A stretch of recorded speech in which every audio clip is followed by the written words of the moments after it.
Hey everybody, welcome back to the channel. Genesis7 here, and I hope you're all doing well. Today's video, we are talking spoilers for Crisis Core Reunion. So disclaimer right now, if you have not completed the game or you do not want to be spoiled in this video, I suggest you click off the video. Go experience Crisis Core Reunion for yourselves like I did for the very first time. And then come back and join in the discussion. I appreciate you clicking on the video to kind of say hi. It's now time to say bye, and I'll catch you on the flip side. I appreciate it. For all of you that are sticking around, you obviously want to talk about spoilers, so there are timestamps in the description. If there is a certain beat you want to talk about, click over there, listen, and throw your discussions in the comment section below. You're more than welcome to, because this is going to be one of those videos where I talk a lot. You're going to see my face a lot, so you might want to put me over on the side if you've got a mobile phone. If you're watching PC, tab out, and let's just go into podcast mode here.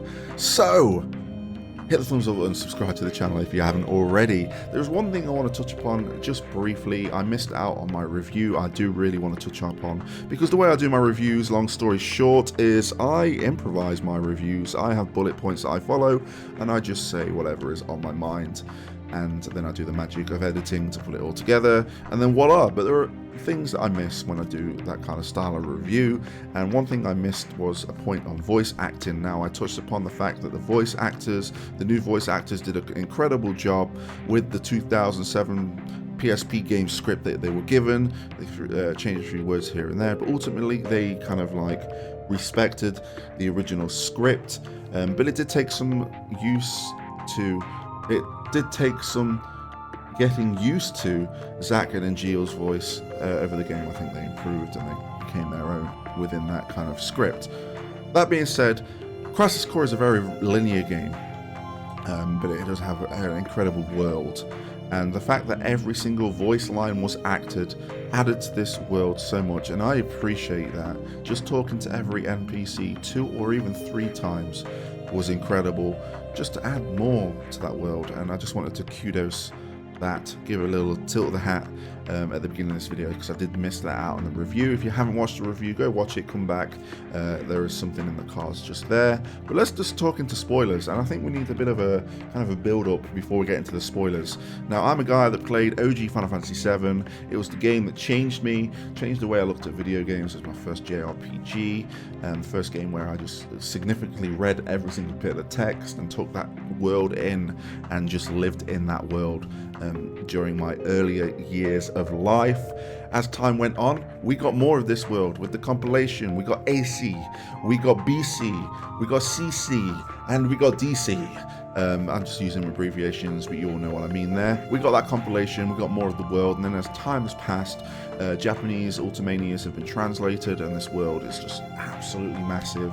Took it all in, and I know this world at the back of my hand. The back of my head, it's all there. And then I played Remake, and I was like, oh, I don't know what's going on. And that's what I loved about Remake. I'm one of those people that knew this game, but now they came out of Remake wanting even more out of this game that I know so well.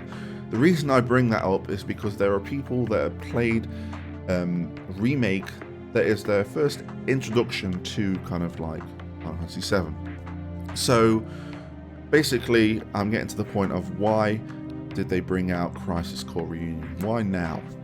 So, playing a Remake, people that have played that for the first time would have come across the scene with Zack and thinking, who's this guy that looks like Cloud, wielding the best Buster Sword? What is he doing fighting these Shinra soldiers? A very similar question that we asked while playing the OG, and then realizing that Cloud's history is very fabricated and based upon Zack's experience and just what Cloud's seen as a soldier.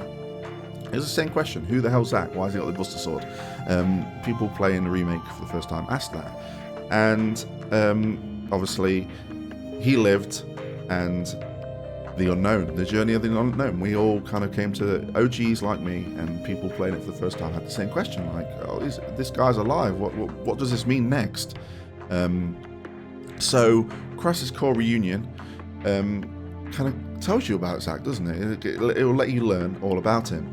But then we'll all have the same question at the end of Crisis Core Reunion. We'll play it, and Zack dies, but he's alive when we played Remake. So we're all in the same boat, ultimately, is the point I'm getting to. I feel like Crisis Core Reunion has got all of us in the same boat, be it us first-timers playing Remake, or people that played Remake that have kind of engulfed all of the Final Fantasy VII compilation and all its lore and looked at everything. We're now in the same boat. Why is Zack alive? And I believe that's why they wanted to bring out Crisis Core Reunion. Now, with Remake being out, and then bringing out Crisis Core and naming it another retitle, we could only think and only guess that something was going to be changed, because we've experienced this thing with Zack in Remake, and we're thinking, I think something's going to happen. I think something's going to happen in Crisis Core. And I was one of these people. I really was. And I was like, and as time went on and more interviews came out and we've seen more things, and then they had that kind of launch trailer kind of like confirmed, like, okay, maybe they're not going to change anything. We were in the hopes of a secret ending or a bit of a nod to what's to come in Rebirth. But we didn't. We got nothing. The only change that we got in the ending was the fact that they kind of edited and cropped out the the Final Fantasy Remake introduction with Aerith at the leaking Mako pipe, and then they mashed that together with the Cloud on his way to the Mako reactor bombing mission, but the scene from Crisis Core ending.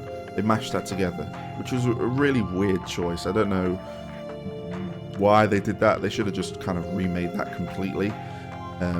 I guess they just wanted to keep the line of Cloud, first class soldier or whatever at the beginning, and then obviously it said to be continued in Final Fantasy VII, and it didn't say remake, it didn't say rebirth, it didn't say anything like that. So I guess that urges people that have played Crisis Core that haven't played the original to play the original. They'll play the original, and then they'll be where they need to be, I guess, is what the thinking is. But we didn't get any kind of ending, and that, how did I feel? Because I was like, okay, there's no secret ending, I'll go back, I'll 100% everything. And I know that a lot of people did the same thing. We 100% the DMW, we defeated all the missions, got 100% of the missions, defeated Minerva, and then I defeated Minerva in hard mode, and that was just 77 million HP. I'll tell you something, the strategy I went for, it took me about an hour to beat Minerva, and then I seen Baby Seal beat her within like 7 or 8 minutes, and I was like, wow, I wish I had that strat down. I just went for the costly punch and just avoid everything, because she had a new attributes to her attacks where she would take off the revive, the rebirth buff that you have. But that's the story within itself. Anyway, the point I'm getting is that I went through everything except the Buster Sword proficiency, which we know, thanks again to Baby Seal, it is capped at 95%. So whether this is a deciding factor on getting anything extra when you complete the game, if it's at 100%, we don't know, because it's capped at 95%. But the only thing I haven't done is gone through New Game Plus and then 100%ed everything again, because obviously all the missions we start, I really hope that it's not gated behind there, because like I'm slowly kind of doing that. I'm not like dedicating as much time as I did when I was playing leading up to Embargo. But yeah, we didn't get an ending, and I was like flabbergasted.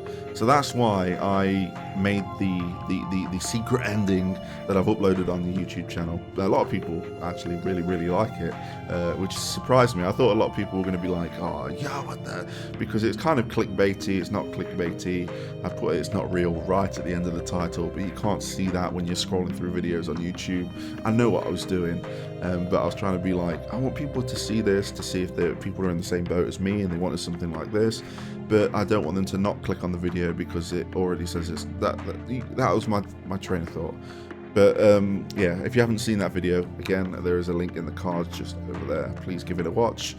And yeah, I really wanted it like some kind of like nod to Rebirth, or some kind of like mysterious going ons of things, because playing through Crisis Core Reunion and getting to the scene where you're going against the soldiers, after playing Remake, I believed in myself that I could do that.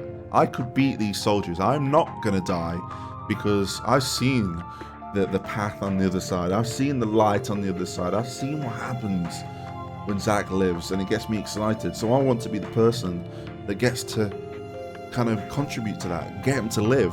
So when I was doing that final battle with the soldiers, I was like intense. I was like X potion. I was like using darkness to obliterate all the soldiers in as many ways as I can. And I was doing it forever because there's obviously certain things that happen to get the DMW to trigger, to then fade away, etc, etc.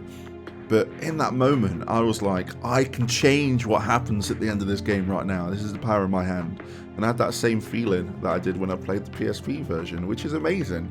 And I don't know if that's like intentional, or they wanted us to feel that again, like I can save Zack.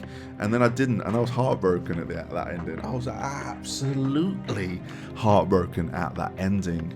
And yeah, so I just kind of wanted to know what you guys feel. I guess this video is a bit all over the place, but I'm hoping that I can section it off correctly when I'm doing all the timestamps. But I really wanted something. I'm not disappointed because I had a great experience with Crisis Core Reunion. I'm just one of those people that wanted more, to the point where I made my own video of what I wanted. That's where I'm at. Will there be something? Will they patch something in? Who knows? I don't think they will. I think they're just going to leave it there. They might add something eventually to kind of tease us for Rebirth, but I think a Rebirth trailer will just do that when we get one, probably early next year. Personally, I don't think they need to do anything else to Crisis Core because it is its own entity. I just don't get why they renamed it with Reunion and give us this kind of false pretense that something was going to change, and it didn't. And I guess one thing I do want to bring up, actually, I want to bring up Genesis. Oh, you're Genesis 7. You're talking about Genesis from Final Fantasy 7 Crisis Core. Yeah, that's right. I'm talking about Genesis, and it's related to Rebirth. Now, in the Rebirth trailer, Cloud says something. Was like, I saw you 5 years ago. It was you. Where are you? Now we're all thinking that he's on about Zack because obviously during this time Zack's carrying him towards Midgar in the trailer. But after playing Crisis Core, now I might be wrong, but obviously during the Nibelheim incident that happened 5 years ago, there was a character that made an appearance. It was kind of a frowned upon scene because it derived from the story of the Nibelheim incident, and that's a part where Genesis appeared and told Sephiroth, and ultimately during Crisis Core, Genesis was the one that kind of solidified to Sephiroth that you are a monster. And maybe Cloud seen him, maybe he was like against the wall, like eavesdropping and thinking, who the hell is this guy? Because he would have known about Genesis because of all the kind of Shinra News network that goes around. He would have got an email on his phone. But maybe that's what he's referring to. It's like, you were there 5 years ago. Where are you? Like, where is Genesis? Because no one knows. Like, he was presumed dead. I don't know. I'm kind of like retconning my own theory, like when I'm thinking about it. But maybe that's something. Maybe it's not. But that scene, by the way, was done really well with the new kind of lighting and obviously the new graphics, and just made it feel a bit more cooler because a lot of people were debating, like, oh man, this kind of like destroys the major part of the Nibelheim incident. But Crisis Core Reunion did it justice, I think.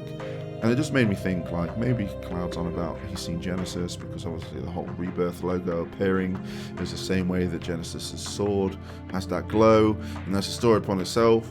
And I'm looking at the clock and I'm like hitting 15 minutes and I'm thinking, should I talk about that? Should I talk about that? I don't know. But I really wanted to just kind of touch on Crisis Core. It's mainly like the ending and how I felt with the fact that there isn't an ending. Will there be an ending?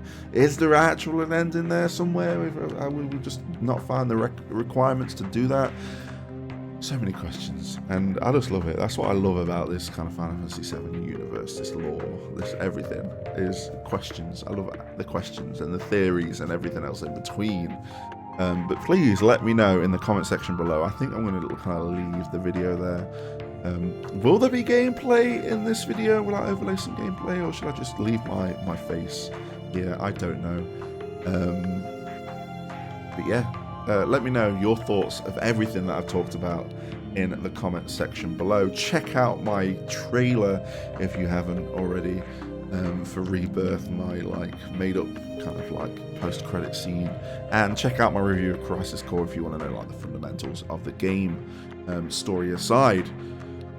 Thank you for listening. I'm always afraid to do these videos where I'm kind of wallowing on a bit, but I'm always up for a discussion. So thank you for watching. I appreciate it. And until next time, I'll catch you on the flip side.